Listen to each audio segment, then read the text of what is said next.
মুসলমানের শ্রেণী ফেলাইব, একটু অপেক্ষা করেন, আপনাদেরও বিপদে পড়তে হবে, প্লাস মোদিরও বিপদে পড়তে হবে। লুঙ্গি পরে এই ধুতিও থাকতো না, ভিতরে জাঙ্গও থাকতো না, সব মুসলমানের শ্রেণী ফেলাইব। কথা বুঝছেন? সব মুসলমানের শ্রেণী ফেলাইব, একটু অপেক্ষা করেন, আর নইলে সোজা হয়ে যান। বিজেপি ক্ষমতা আসার পর ইন্ডিয়াতে প্রত্যেকটা মসজিদের নিচে শিব মন্দির খুঁজে পাওয়া যাচ্ছে কেন? এই যে সমস্ত গুজবগুলো ছড়াচ্ছেন ভাই, আপনারাও তো ইনসান, আপনারা মানুষ না, আপনারা তো ইনসানের কাতারে আছেন। তাহলে আপনাদের ভারতীয় নাগরিক যারা আছে তাদেরকে আপনারা কতটুকু নিরাপত্তা দিচ্ছেন? আর আপনারা আসছেন আপনাদের দেশের জনগণকে নিরাপত্তা দিতে পারতেছেন না, আপনারা আসছেন বাংলাদেশের জনগণের নিরাপত্তা জোর দাবি জানাতে। 53 বছর স্বাধীন চলতেছে, এই 53 বছরের ভিতরে গত 36 বছর যতটুকু বেনিফিট পাই নাই, এই গত 17 বছরে খুনি হাসিনার আমলে এই ভারতবর্ষ নরেন্দ্র মোদীকে ব্যবহার করে আমার বাংলাদেশ থেকে লক্ষ লক্ষ কোটি কোটি টাকা হাতিয়ে নিয়েছে। সেই সুযোগ আর ভারতবর্ষকে দেওয়া হবে না। আমরা আমি ডক্টর সুকান্ত ঘোষ দাদাকে একটা কথা বলতে চাই। আমি যে এলাকাতে বসবাস করি এটা হিন্দু অধ্যুষিত এলাকা। আমার বাড়ি হচ্ছে আপনার ময়মনসিংহ ত্রিশাল উপজেলা 7 আসনে। ওই এলাকাতে প্রায় মনে করেন সুকান্ত দা ঘোষ হিন্দু আছে 50,000-এর মতো হিন্দু আছে। আপনারা যে অভিযোগটা বা ইন্ডিয়ার মিডিয়া যে অভিযোগগুলো টেনে আনতেছে বারবার, আমি ওইখানে 50,000 হিন্দু আছে, 5 আগস্টের পর একটা হিন্দু বা একটা হিন্দুর উপর বা একটা মন্দিরের উপর 5 আগস্টের পর কোনো একটা হামলা হয় নাই। আপনারা যদি কোনো সোর্স থাকে, আমি ময়মনসিংহ ত্রিশাল উপজেলা 7 আসনে 50,000 হিন্দু আছে, ওখানে আপনার খোঁজ খবর নিয়ে দেখবেন যে ওখানে কোনো হিন্দু বা মন্দিরে কোনো হামলা হয়েছে কিনা। সুকান্ত দাদা ঘোষ, আমি একটা কথা আপনার কাছে জানতে চাই বা একটু বুঝতে চেষ্টা করি, আপনি একটু দয়া করে আমরা এই উত্তরটা দিয়ে দেবেন। বিজেপি ক্ষমতা আসার পর ইন্ডিয়াতে প্রত্যেকটা মসজিদের নিচে শিব মন্দির খুঁজে পাওয়া যাচ্ছে কেন? আপনাদের মন্দিরগুলো কি দুর্বল, যেগুলো সব মসজিদের ভিতরে ঢুকে গেছে? এখন প্রত্যেকটা মসজিদের নিচে শিব মন্দির খুঁজে পাওয়া যাচ্ছে, এটা কেন হচ্ছে? এর আগে তো আমরা কোনোদিন শুনিনি মসজিদের নিচে শিব মন্দির পাওয়া যাচ্ছে। আপনাদের ইন্ডিয়াতে কি মন্দিরের নিচে কোনো মসজিদ পাওয়া যায় নাই? তাহলে মসজিদের নিচে মন্দির পাওয়া যায়, শিব মন্দির খুঁজে পাওয়া যায়, এটা কোন নীতিতে আপনারা চলছেন? যে দেশে মসজিদে এখনো ভাঙ্গা হয়, বাবরি মসজিদ ভাঙ্গা হয়, যে দেশে এখনো গুজরাটের 2000 দাঙ্গা মুসলমানে হত্যা করা হয়, সেই দেশে কিভাবে বাংলাদেশের মাইনরিটির প্রশ্ন তুলে কথা বলে? এটা আমার বিবেকে আসে না, প্রশ্ন আসে না। আপনারা আমাদের খালি সবক দেন, আমরা খালি শুনতেছি আর নিতেই আছি। তো আপনাদের মাইনরিটি নিয়ে আপনারা কতটুকু সচেতন বা বিশ্ববাসী কতটুকু সচেতন করতেছেন এই বিষয়গুলো? আপনাদের এখন আজকে যে এখন মাত্র যে ঘটনা ঘটলো, একটা মসজিদ ভাঙলো আপনাদের এখানে, ঠিক আছে, এই যে আপনাদের অবস্থা, আপনাদের এই যে মুসলিম শূন্য একটা অবস্থা নীতিতে দাঁড়াইছেন, মসজিদ ভাঙ্গার একটা শূন্যতা নীতিতে দাঁড়াইছেন। আপনারা ইন্ডিয়াতে মুসলিম শূন্য করার যে নীতিতে বিজেপি সরকার এগোচ্ছে, এটাতে আপনারা কতটুকু সমর্থন করতেছেন? বা এর পরবর্তীতে যে আরো আপনারা এগিয়ে যাচ্ছেন, এর পরবর্তীতে আরো কি পদক্ষেপ নিচ্ছেন? আমরা যতদূর জানতে পেরেছি, মুসলিমের যে কালচার গুলো আছে ওখানে, যেমন তাজমহল আছে, আমাদের মুসলিমদের দেওবান আছে, বাবরি মসজিদ, আজমির আছে, এগুলো আপনারা আস্তে আস্তে বিলীন করে দেবেন, এরকম শেষ করছি, এগুলো আপনারা বিলীন করে দেবেন, এরকম পরিকল্পনা বিজেপি সরকার হাতে এসে পৌঁছে গেছে। আপনি এগুলো উত্তর দেবেন। ধন্যবাদ সবাইকে। ধন্যবাদ। জাহিদ কেন আনমিউট করতে হবে? আনমিউট করে প্রশ্ন করুন। এনামুল ভাই যুক্ত করার জন্য ধন্যবাদ।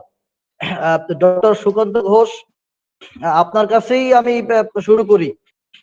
সেটি হলো সেই 2006 সালে গুজরাট দাঙ্গায় হাজার হাজার শুধু মুসলিম না, সেখানে হিন্দু মারা গিয়েছে।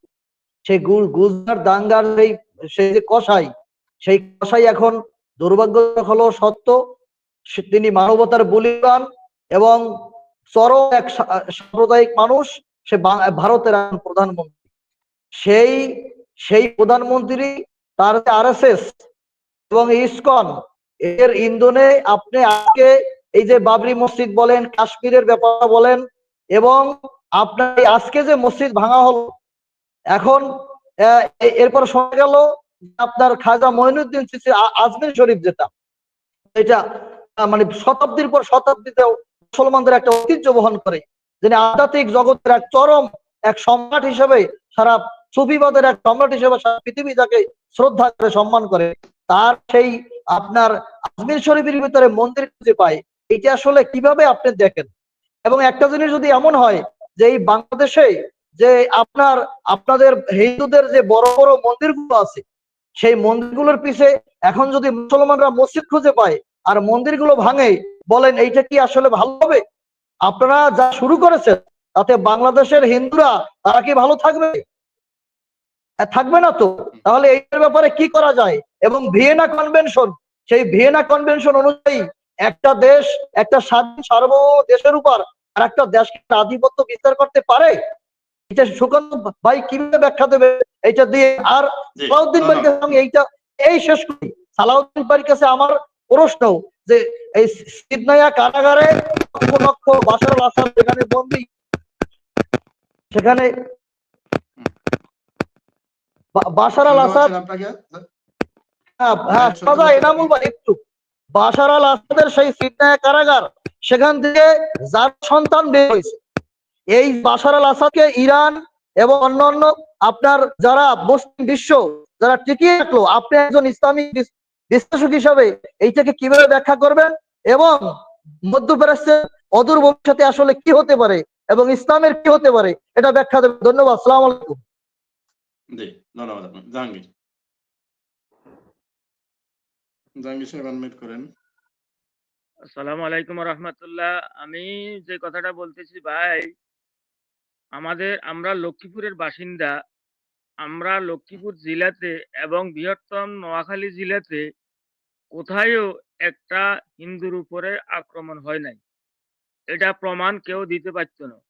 কিন্তু আমরা বিগত 15 বছর থেকে দেখলাম গান্ধীর ছাগল কে খাইছিল? গান্ধীর ছাগল কে খাইছিল? গান্ধ ছাগল কে খাইছে এটা তো আঙ্গ নোয়াখালী খায় না, লক্ষ্মীপুরে খায় না ভাই। আচ্ছা, তো এখন দেখা গেছে কি, একটা বড় বড় ব্যবসায়ী আছে আমাদের এখানে, অনেক বড় বড় ব্যবসায়ী আছে, তারা তাদের ব্যবসা ঠিকমতো চালায় যাইতেছে। কিন্তু আমরা এটাও দেখতে পাচ্ছি বিগত 15 বছর কিছু হিন্দু আছে এখনো, তারা মাঠে আছে, দেখা গেছে তারা হাসিনার ভূমিকা পালন করছে। এখন কেউ তাদের সাথে কথা বলে না, কথা বললে কইব কি এরা সংখ্যালঘু। কিন্তু এরা যে আওয়ামী লীগের দালাল, এরা যে আওয়ামী লীগরে এত কিছু ইয়ে করছে, ফেস করছে, এটা এখন বলা যায় না, এটা আমরা বলিও না।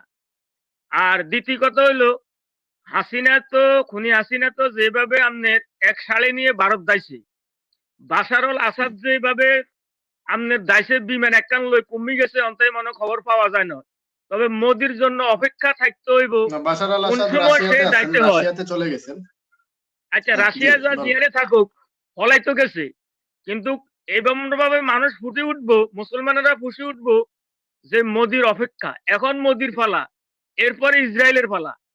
ভাই বেশি নাচানাচি করিয়েন না। আমাদের একটা হিন্দু দাদা আছে এখানে, দাদা আপনারা কথা বলেন, কথা না বললে আপনাদেরও বিপদে পড়তে হবে, প্লাস মোদিরও বিপদে পড়তে হবে। লুঙ্গি পরনে আপনার যে ইয়ে পরে, ধুতি পরে, এই ধুতিও থাকতো না, ভিতরে জাঙ্গও থাকতো না, সব মুসলমানের ছিঁড়ি ফেলাইব। কথা বুঝছেন? সব মুসলমানের ছিঁড়ি ফেলাইব। একটু অপেক্ষা করেন, আর নইলে সোজা হয়ে যান, সোজা হয়ে যান। না হলে মুসলমান অত্যন্ত সহনশীল, আবার মুসলমান অত্যন্ত খারাপ। তবে অনুচিত জাহাঙ্গীর ভাই না কে জানে এই বক্তব্য অনুচিত। কেন আমরা ধুতি খুলবো? এগুলো দরকার নাই ভাই, দরকার নাই। আমাদের মুসলমানদের মসজিদে ঢুকলে লাথি মারে ভাই, আমরা ভিডিওটা দেখেন নাই? না আমি দেখেছি আমরা দেখেছি। এগুলোকে দলিল করে আমি বলি জাহাঙ্গীর ভাই, আমি বলি একটু 5 সেকেন্ড শুনেন। আপনার যেই দুঃখ মনের ভিতরে আমাকে একটু শুনেন, আপনার ধুতি খুলে দিলে আপনার লোক আপনাকে যদি নির্যাতন করলে আপনি তার না আমাকে একটু শুনেন মনির ভাই, আপনি কেন আমরা বলি না শুনেন। এখন বক্তব্যটা হচ্ছে এমনি হচ্ছে নাচতে বুড়ি আবার দিচ্ছেন ঢোলে বাড়ি, এই সমস্ত বক্তব্যগুলো তারা আরো বেশি অপপ্রচার করবে। আমরা সহনশীল, আমরা ধৈর্য ধরতেছি, সহনশীল, আশা করি ঠিক হয়ে যাবে। এগুলো এখন আমাদের বলা অনুচিত। এর আগেও একজন বলেছেন, এক ভাই বলেছেন কি জানি, এগুলো আমরা আরে ভাই, আমরা কোনোভাবে মুখে সমর্থন কুরবানি করি তো না। শেষ হয়ে গেছি। মুখে আরো কুরবানি শেষ আমরা হন। শেষ হয়ে গেছি। আরো পরীক্ষা দেন, আরো ধৈর্য ধরেন, আমাদের কি বাপের আলোচনা মসজিদ যান, ভাঙিয়ে লাইছে, মনির ভাই আমাদের আলোচনা যান। বাপের মসজিদ ভাঙিয়ে লাইছে, আমাদের বাপের আমরা মসজিদ Thank you. ভাঙিয়ে হয়েছে। শুনেন, আমরা Thank you, জাহাঙ্গীর কোন ভাই। হিন্দু খ্রিস্টান বৌদ্ধকে ধর্মীয় দাঙ্গা আরে, লাগিয়ে ইয়াসিন ভাই, আমরা একটু আলোচনা কাপড়ের দিই, কথা আরেকজন দর্শক আমাদের সাথে যুক্ত আছেন, আমি একটু তার প্রশ্নটা নিয়ে চলে যাচ্ছি। মোহাম্মদ সোহেল, আর কি প্রশ্ন? সংক্ষিপ্তভাবে প্রশ্নটা বলেন। সোহেল। বিসমিল্লাহির রহমানির রহিম। আসসালামু আলাইকুম ওয়া রাহমাতুল্লাহি ওয়া বারাকাতুহু। আমার একটা প্রশ্ন আছে আমাদের সুমকন দাস ওনার কাছে। দেখেন, আসলে আপনারা ভারতবর্ষ হন বা কলকাতা হন, ত্রিপুরা হন, আসাম হন, যে কোনো, অর্থাৎ আপনাদের পরিচয় হচ্ছে আপনারা ভারতীয়। যে ভারতের অধিকাংশ নাগরিকদেরকে আপনারা কতটুকু সম্মান দিতে পারতেছেন সেটা আগে খতিয়ে দেখবেন। বাংলাদেশে বৌদ্ধ খ্রিস্টান যে সমস্ত ধর্মীয় লোক আছে, আমরা বাংলাদেশি হিসাবে আমরা বহু নিরাপত্তা আছি, এবং বৌদ্ধ খ্রিস্টান যেভাবে নিরাপত্তা পাচ্ছে, আমরা মুসলিমরা কিন্তু ওই হারে খুবই কম পাচ্ছি। আমরা মুসলমানের চাইতে বৌদ্ধ খ্রিস্টানরা বেশি মর্যাদা পাচ্ছে এবং নিরাপত্তা আমার বাংলাদেশ থেকে পাচ্ছে। কিন্তু আপনাদের ভারতবর্ষ কি হচ্ছে আপনি জানেন না? এই যে সমস্ত গুজবগুলো ছড়াচ্ছেন, ভাই আপনারাও তো ইনসান, আপনারা মানুষ না, আপনারা তো ইনসানের কাতারে আছেন। তাহলে আপনাদের ভারতীয় নাগরিক যারা আছে তাদেরকে আপনারা কতটুকু নিরাপত্তা দিচ্ছেন? আর আপনারা আসছেন আপনাদের দেশের জনগণকে নিরাপত্তা দিতে পারতেছেন না, আপনারা আসছেন বাংলাদেশের জনগণের নিরাপত্তা জোর দাবি জানাতে। গুজব বন্ধ করেন। ভারতবর্ষ যারা আছেন, এই গুজবটা আপনারা দ্রুত বন্ধ করেন।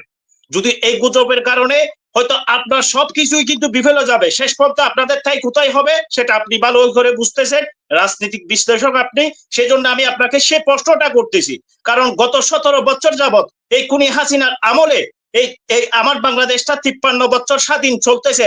এই 53 বছরের ভিতরে গত 36 বছর যতটুক বেনিফিট পাই নাই, এই গত 17 বছরে খুনি হাসিনার আমলে এই ভারতবর্ষ নরেন্দ্র মোদীকে ব্যবহার করে আমার বাংলাদেশ থেকে লক্ষ লক্ষ কোটি কোটি টাকা হাতিয়ে নিয়েছে। সেই সুযোগ আর ভারতবর্ষকে দেওয়া হবে না। আমরা বাংলাদেশি।